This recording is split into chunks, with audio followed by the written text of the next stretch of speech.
Much, Mr. Jordan. Thank you, Mr. Chairman, and to you and Ranking Member and the members of the Rules Committee. H.R. 4 is just another attempt to exert federal control over states and localities. It's a partisan power grab. In 1965, Congress passed the Voting Rights Act to overcome pervasive state resistance and barriers that prevented minorities from exercising their right to vote. In 2013, the Supreme Court in Shelby County versus Holder held that continuing to require states to, quote, pre-clear election law changes based upon conduct from decades ago was an unconstitutional invasion of state sovereignty. The court recognized that, quote, the conditions that originally justified these measures no longer characterize voting in the covered jurisdictions.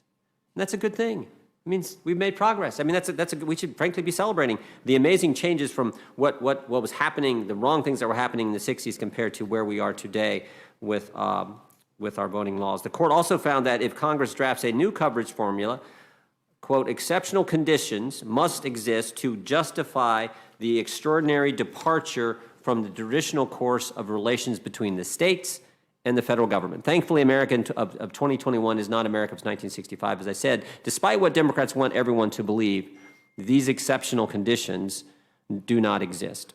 There is no recent record of rampant voter suppression or discrimination. In fact, minority participation in elections today is exceptionally better than it was in 1965. And during the 2020 election, voter turnout was higher across all racial groups. In fact, from the Shelby County decision, Chief Justice Roberts said, black voter registration before the VRA in Mississippi was 6.4%. Today, or actually in 2004, I'm sure it's higher today, 2004, 76.1%, higher than among white voters in the state of Mississippi. That's what you call progress. That's a good thing. We should celebrate that. Regardless of the data and the Supreme Court precedent, the Democrats still insist that a pre-clearance regime is necessary. The latest version of H.R. 4 is a federal takeover of elections contrary to the Constitution's clear intention. H.R. 4 includes a new coverage formula that would allow federal court to retain jurisdiction over state or political subdivision for 10 years if as few as 3 voting rights violations had occurred over the last 25.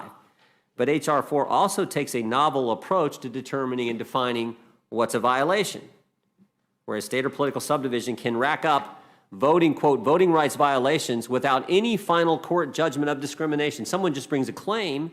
There might be some kind of settlement because the state or the local jury that doesn't want to spend taxpayer dollars, whatever, and go through a court decision, and that's going to be tallied up as a violation. Instead of settlement agreements and consent decrees in addition to court orders and objections by the Attorney General will suffice to trigger a violation designation. Let's be honest, the real aim of this provision is to utilize the pre-clearance process to allow the Democrats' political allies at the Department of Justice and other left-wing organizations to control state election rules in violations of the principles of federalism. H.R. 4's practice-based coverage provision doubles down on the unconstitutional pre-clearance formula. This provision is designed to target popular voter integrity measures by requiring every state and political subdivision to pre-clear certain election practices, including changes to voter identification requirements and changes to voter registration list maintenance processes with the Department of Justice. A recent poll found 81% of Americans support voter identification laws, but Democrats still want the Department of Justice to weigh in on this. Additionally, this bill creates a new extraordinary legal standard for courts to grant injunctive relief if the Voting Rights Act related actions and impose burdensome reporting requirements on states and localities. H.R. 4, as introduced in the 117th Congress, includes a rewrite of Section 2 of the Voting Rights Act in response to the Supreme Court's July 2021 decision in Brnovich versus the Democrat National Committee. Justice Alito, writing for the court, found that, quote, equal openness of election procedures remains the touchstone in establishing whether there is a violation of Section 2, and he set out a non-exhaustive list of factors for courts to examine during its totality of the circumstances review. The Democrats didn't hide the ball with this one. They specifically wrote in H.R. 4 that courts may not consider any of the factors Justice Alito laid out in his opinion. To justify the unconstitutional federal reach of H.R. 4, Democrats have argued that states have enacted allegedly suppressive voting laws. This is not the case. Simply not true. It's easier today for eligible Americans to vote than ever before in our nation's history. Voting remains a fundamental, constitutionally protected right in this country, and Republicans want every eligible citizen to vote and every legal ballot to count. but Democrats and their allies in this administration want to politicize the enforcement of the Voting Rights Act. Look no further than the recent actions from the Justice Department. In 2020, we all know about this because it happened in several of our states. In 2020, state and local governments were tasked with administering elections in a safe manner during a once-in-a-lifetime virus. Many states adopted temporary voting procedures to reduce public health concerns, sometimes in a manner that I clearly believe violated Article 2 of the Constitution, despite prominent public health officials saying that in-person voting was safe. But this administration is now telling states that if they want to return to the election procedures they had just 18 months ago, in some cases just a year ago, they could face litigation from the Justice Department.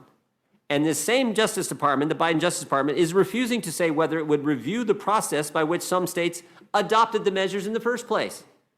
So it can only ratchet one way here, according to the Biden Justice Department. And now we see the Biden Justice Department suing states that are trying to improve election administration by implementing voting integrity measures. What's telling, however, is that the Biden Justice Department is targeting only Republican-led states and ignoring Democrat-led states. Imagine that.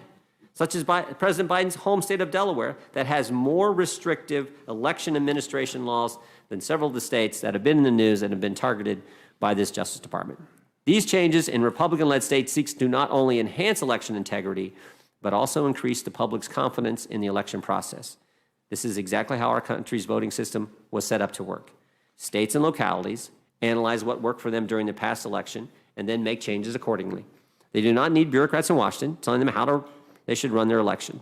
North Carolina's Lieutenant Governor Mark Robinson said it best when he testified before the Judiciary Committee. As the chairman indicated, we've had a number of hearings. Mr. Robinson said this: "We need to stop this. The insinuation that somehow the people in Washington, D.C. know better than the people in North Carolina. You do not, and we will not tolerate it." End of his quote.